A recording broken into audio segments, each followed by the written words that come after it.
Yun.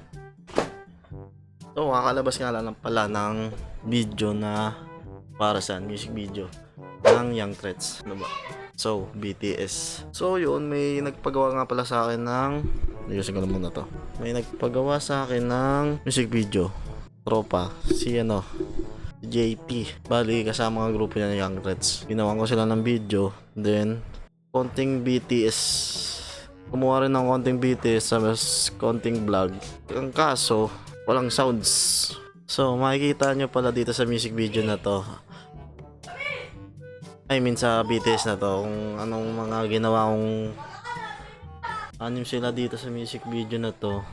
Yun, music video ng music video. Gago! Bali, sinut namin to sa dalawang place. Una doon sa may pasok saging, then sa may buron sa may FBR sa loob ng tapahan ba tawag doon. Bali yun, makikita sa music video, I mean sa BTS, kung paano ko siya sinut. Yun lang, kasi di man talaga ako ganun ka-professional about sa pag-shoot ng music video. Ang ginawa ko lang doon, puro jump cut, tapos dagdag ng konting b-roll. Porsigidong gumawa, di kailangang indagin mga nangila pababa, patuloy lang papanisin. Nakikita nyo naman sa music video kung paano siya bawat scene nila, bawat verse, isang chorus.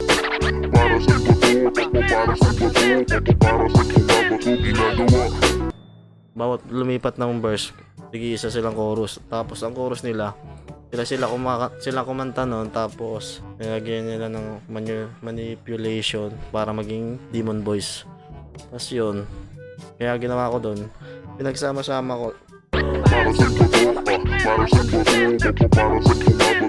Nagsama-sama. Basta yun na yun. Panoorin nyo na lang yung music video. Makikita nyo dyan. Bali, ang kasama ko pala dito. Bali, lang pala kami. Bali, kasama ko dito. Dalawa lang kaming nag-shoot neto. Bali, may umawa assistant si Ronel. Shoutout nga sa'yo, Ronel. Dalawa lang kami dito. Siya yung taga-kuha ng BTS ko. Mapapansin nyo dyan yung ibang mga video, walang sounds. Kasi gumamit ako ng external mic. Tapos, hawak niya yung tripod. Pagkahawak niya ng tripod, nagagalaw yung audio jack. Kaya, ang labas, walang sounds yung iba. Yung iba naman, meron. Kaso yung ibang mga importante, kung saan nagsasalita na ako, minsan lang ako mag-vlog, minsan lang magsalita kasi kung tutusin, BTS lang talaga yun eh. Tinamahan ko lang netong vlog na to para humaba lang siya. So yun, hindi ko pala ako nag-i-intro. Wala pala akong intro. Susunod gagawa na akong intro. Gago! So yun, ang naunang artist na nag-perform doon ay si Loli. Si Loli ba yun? Yan natin. Lumakat ng patungo, kabisado yung daan kahit na mismong paliko. Sa sarili kong paghalo at sariling pagbuo, sa akin sarili na tinali at sariling pakulo. Sunugan na ba ng kilay, patulisan ng upo. Kuda ng upo, hindi lang to na upo. Ginawa ko ng lahat upang magdingas sa... Yan si Loli. Ayan, may pangalan siya dito eh. Ayan. At sa sumunod ay si... Hindi ko kasi kilala mga pangalan nila. Sisimulan ko ng ilusan kahit pausat pa kung hindi na magsasayang pa ng Si Epi. ang pagbabalik, hinila mong pailalim. Sumunod yan. Yung kapitbahay namin si JT.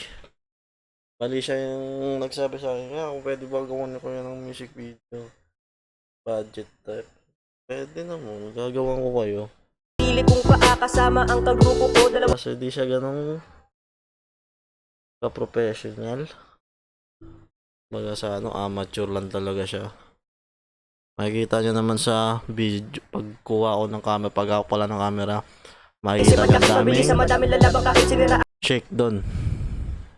Di ganyang shake.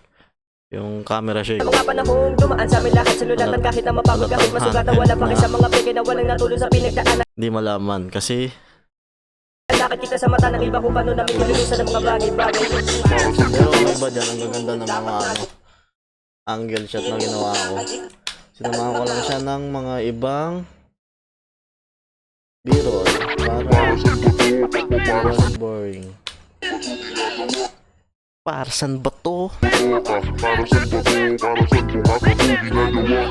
Sinuo ko ang Yan lang guys, maikli lang tong video na to. Kasama ko lang siya ng mga more on BTS lang to.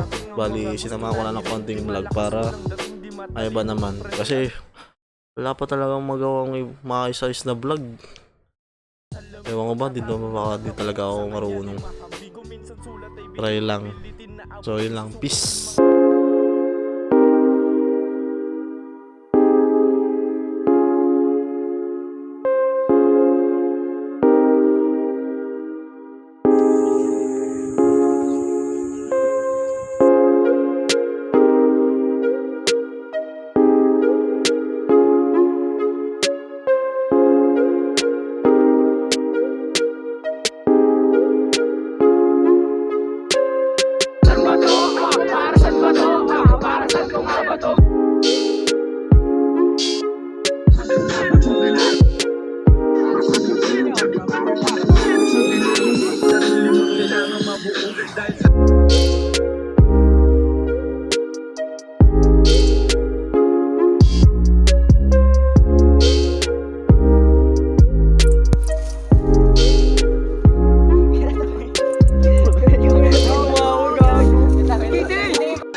So yun, pahabol nga pala guys.